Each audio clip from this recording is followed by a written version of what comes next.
कुंभ के आयोजन के बीच में हिंदू मुस्लिम की राजनीति जोर पकड़ रही है। पहले समाजवादी पार्टी के सांसद विधायक के कुंभ पर उल्टे सीधे बयान और उसके बाद में मौलाना का वक्फ वाला दावा। अब इंडियन मुस्लिम लीग के नेता ने बहुसंख्यक आतंकवाद जैसा जहरीला बयान दिया है, जिस पर सियासी घमासान तेज हो गया है। अब सवाल यह भी है कि कुंभ और सनातन पर सियासी आक्रमण क्यों हो रहा है। इसी से जुड़ी एक रिपोर्ट आपको दिखाते हैं।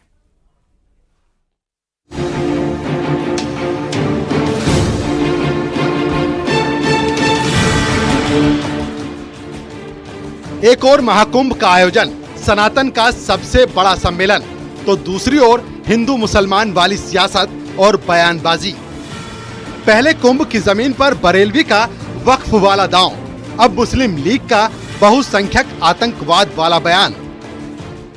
बहुसंख्यक आतंकवाद से ग्रसित हैं, ये आतंकवादी हैं ये लोग, और आतंकवाद के जरिए ये मुसलमानों को दबा देना चाहते हैं, मुसलमानों को क्रश कर देना चाहते हैं और उनसे क्या नाम समझे, और ये इस टाइप के रोजाना के इशू बनाकर उन्हें उनमें आतंक फैलाना चाहते हैं। बहुसंख्यक आतंकवाद यह है कि बहुसंख्या के आधार पर इन्होंने सत्ता हासिल कर ली है देश की, और आज देश की सत्ता पे इनका कब्जा है। उस देश की सत्ता को इस्तेमाल करके ये जो अल्पसंख्यक हैं देश के, उनको मिटा देना चाहते हैं, उनको दबा देना चाहते हैं, उनको मिटा देना चाहते हैं, उनकी संस्कृति खत्म कर देना चाहते हैं, उनका मजहब खत्म कर देना चाहते हैं। ये उनके खिलाफ एक मुकम्मल एक साजिश चल रही है, प्लान्ड साजिश। हालांकि ये बयान कौसर हयात ने इंद्रेश कुमार के बयान के जवाब में दिया है, जिसमें उन्होंने काशी, मथुरा और संभल को हिंदुओं को सौंप देने की बात कही है। लेकिन महाकुंभ को लेकर भी इसी तरह की बयानबाजी और सियासत चल रही है, जिसका साधु संत विरोध कर रहे हैं। और इस प्रकार से जो लोग विरोध करते हैं वो सनातन विरोधी हैं, और सनातन विरोधी होने के कारण से वो राजनीति कर रहे हैं, जो गलत है। आज दुर्भाग्यजनक स्थिति है। उन तमाम लोगों को विश्लेषण करना चाहिए अपनी मानसिकता का कि क्या वो भारतीय परंपरा से मेल खाते हैं, अथवा पूरी तरीके से अंग्रेजियत और मुगलियत सल्तनत उनमें समा गई है। ऐसे लोगों को शर्म से डूब जाना चाहिए। लानत है ऐसे लोगों को। दरअसल कुंभ की 55 बीघा जमीन वक्फ की होने का दावा मौलाना शहाबुद्दीन रजवी बरेलवी ने किया। समाजवादी पार्टी के सांसद वीरेंद्र सिंह ने कुंभ में स्नान नहीं करने की बात कही। सपा विधायक ओम प्रकाश सिंह बोल चुके हैं, कुंभ में जाकर मरना है क्या। इतना ही नहीं, अखिलेश यादव खुद कुंभ की व्यवस्थाओं पर सवाल उठा चुके हैं। कुंभ पर हो रही ऐसी सियासत की वजह से विपक्ष बीजेपी के निशाने पर है। और मैंने आज तक किसी मुस्लिम को गंगा जी में आस्था में डुबकी लगाते हुए नहीं देखा है।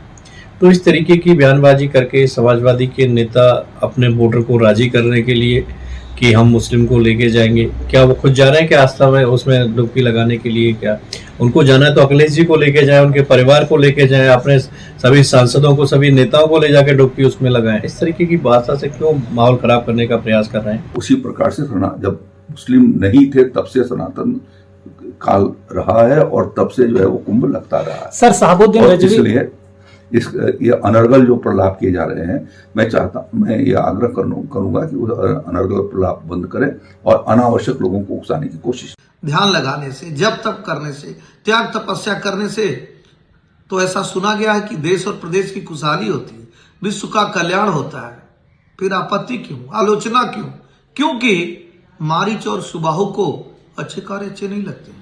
मारीच और सुबाहु को पुण्य कार्य अच्छे नहीं लगते हैं। इसलिए मारीच और सुबाहु वाली पार्टी और मारीच और सुबाहु वाली विचारधारा बार बार कुंभ पर सवाल उठा रही है। हालांकि कुंभ पर सियासत करने का आरोप लगाकर बीजेपी विपक्ष पर सवाल उठा रही है, लेकिन विपक्ष का कहना है कि वो सभी धर्मों को मानने वाले हैं। बयानबाजी का काम बीजेपी का है। एक ही भगवान का देश थोड़े है, और फिर राजनीति में भगवान कहां से आ गए?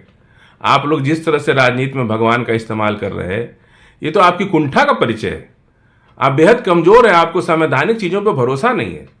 संविधान को आप लोग अलग कर रहे हैं। जहां तक मैं समझता हूं कि भारतीय जनता पार्टी में बैठे सरकार के लोग, ये लोग खुद ही उसको राजनीतिक रूप दे रहे हैं। देखिए, विपक्ष में होने की हैसियत से अगर हम किसी चीज़ में कमी, अगर हम उस कमियों को गिनाने का काम करते हैं तो वो हमारे ऊपर बता भाई इतने लोग, इतने श्रद्धालु वहाँ पर आने वाले हैं, हम समझते हैं, और हम समझते हैं लोग आने भी लगे हैं, तो उन श्रद्धालुओं को कोई दिक्कत ना हो, कोई परेशानी ना हो। अगर हम भारतीय जनता पार्टी के कामों को अगर हम कुछ उठाने का काम करते हैं, उनके भ्रष्टाचार को अगर हम उजागर करने का काम करते हैं, तो वो हमारे ऊपर आरोप लगा रहे हैं। जबकि हकीकत तो ये है कि भारतीय जनता पार्टी इसमें राजनीति कर रही है और राजनीतिकरण का रूप इसको भारतीय जनता पार्टी देने। समाजवादी पार्टी अपनी सफाई में कुछ भी कहे, मुस्लिम स्कॉलर कितनी भी दलीलें दें, लेकिन कुंभ पर इन्हीं के रहनुमाओं ने ऐसे बयान दिए हैं। देखिए, इतना जड़वत बा कि हम का करे जाई वहाँ मार दी ठंडी तो के दवाई करी, जाने का आस्था ज्यादा है, मैंने जान बचल रही तब ने नहाई। आम आदमी से पूछते नहीं, कुंभ नहाइए, कुंभ नहा के मरे आदमी, पानी खराब, व्यवस्था खराब, पैसा सब लूटा जा रहा है और कोई व्यवस्था नहीं है। मुसलमान चाहेगा तो हम लेके चलेंगे नहा, गंगा तो सबकी है, गंगा माँ है, माँ किसी का नहीं होता कि इसकी माँ है, नहीं, माँ सबकी होती है। खुद प्रयागराज के जो मुसलमान हैं उनमें से एक सरताज नाम के हैं, उन्होंने इस बात की जानकारी दी और कहा, एलानिया तौर पर इस बात को कहा कि जो ज़मीन है, जिस ज़मीन पर, ज़मीन के बहुत सारे हिस्से पर जो शामियाने तंबू वगैरह लगाए गए हैं, इंतजाम किए गए हैं, मेला लग रहा है, ये वक्फ की ज़मीन है और वहाँ के मुसलमानों की ज़मीन है। कुंभ और हिंदू मुसलमानों पर जारी इन्हीं बयानों के बीच राज्य मंत्री कुंवर ब्रजेश सिंह का एक विवादित बयान सामने आया, जिस पर घमासान मचा है, जिसमें उन्होंने बाबर की औलादों से पैर छूकर वोट न मांगने की बात कही है। उन्होंने कहा कि हम राम के वंशजों से वोट मांगते हैं और जीतते हैं। छाती ठोक के कहते हैं ये भारत है, हम भारतवंशी हैं, हम भगवान राम के वंशज हैं। ये देश जिसने भारत माता को अपनी मां माना है, ये देश जिसके आराध्य भगवान राम है, ये देश जिसके आराध्य भगवान कृष्ण है, इस देश के अंदर रहने वाला प्रत्येक वासी भगवान राम को आराध्य कहेगा। हम बाबर की औलादे नहीं है तो हम बाबर के लोगों के पैर छूने के लिए वोट की मांग करें। हम वोट भी मांगते हैं तो भगवान राम के वंशजों से ही मांगने जाते। कुल मिलाकर हिंदू मुसलमान की सियासत जारी है, मंदिर मस्जिद पर घमासान मचा है और अब महाकुंभ के अद्भुत संयोग में भी सियासी प्रयोग हो रहा है। Bureau report, news 18।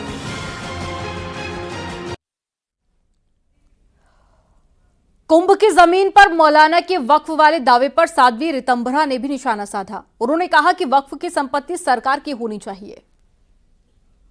धर्म के नाम पे देश का बंटवारा कर लिया, वो वक्फ बोर्ड के षड्यंत्र में पूरे भारत की भूमियों को हथिया रहे हैं। ये षड्यंत्र असफल कर देना चाहिए।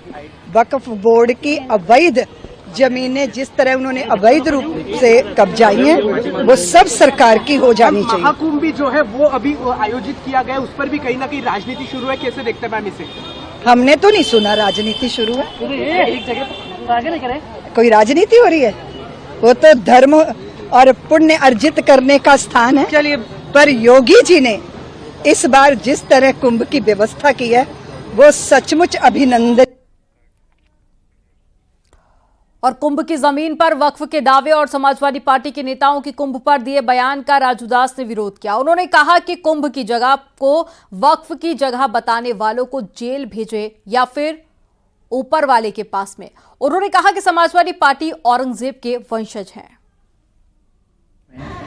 यह डंके की चोट पे कहता हूं, आने वाले दिन में वो बोलेगा कि भारत वक्फ की संपत्ति है, तुम लोग देश छोड़ के चले जाओ और आप लोग को जाना पड़ेगा, कानून है। इसके नाते ऐसे मौलाना को तत्काल उसके खिलाफ धार्मिक भावना को भड़काने के खिलाफ कार्रवाई होनी चाहिए, जेल होना चाहिए। ये एक बार नहीं, अनेक बार ऐसे बेवजह से बयानबाजी करता है, या तो जेल या तो सीधे प्रभु से मेल। समाजवादी पार्टी में जितने लोग कार्य करने वाले हैं सब बाबर और औरंगजेब के वंशज हैं। उनके डीएनए में कहीं न कहीं मिलावटी है, चाहे वो सिंह हों, चाहे वो मिश्रा जी हों, चाहे वो दुबे जी हों, चाहे वो यादव जी हों, सबके डीएनए में मिलावट है। इसके नाते वो आस्था पे सवाल उठाते हैं। हिंदू कोई भी होगा तो आस्था पर सवाल नहीं उठाएगा, क्योंकि सनातनी सनातन से प्यार करता है और कुंभ में संतों में आस्था रखता है। तो जो कुंभ में आस्था जिसका नहीं हो तो ऐसे शब्द बोलेंगे। कुंभ में आस्था उसी का नहीं होगा जो गौ माता के मांस खाने वाले होंगे, जो भारत द्रोही होंगे। इसके नाते समाजवादी पार्टी के लोग भारत द्रोही, गौ माता के मांस खाने वाले के पक्षधर होते हैं। इसके नाते वो ऐसा बयानबाजी कर।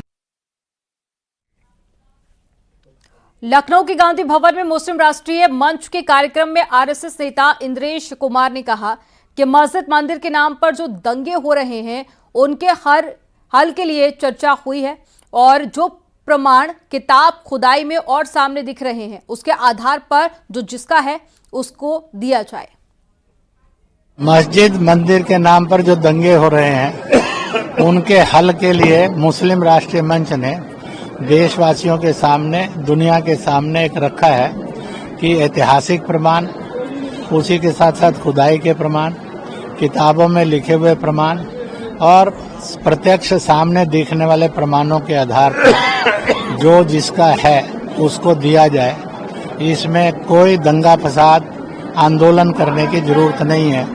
मुस्लिम मंच ने कहा हम इस रास्ते से संवाद और कानून के रास्ते का समर्थन करते हैं कि उस रास्ते से समस्याओं का समाधान हो,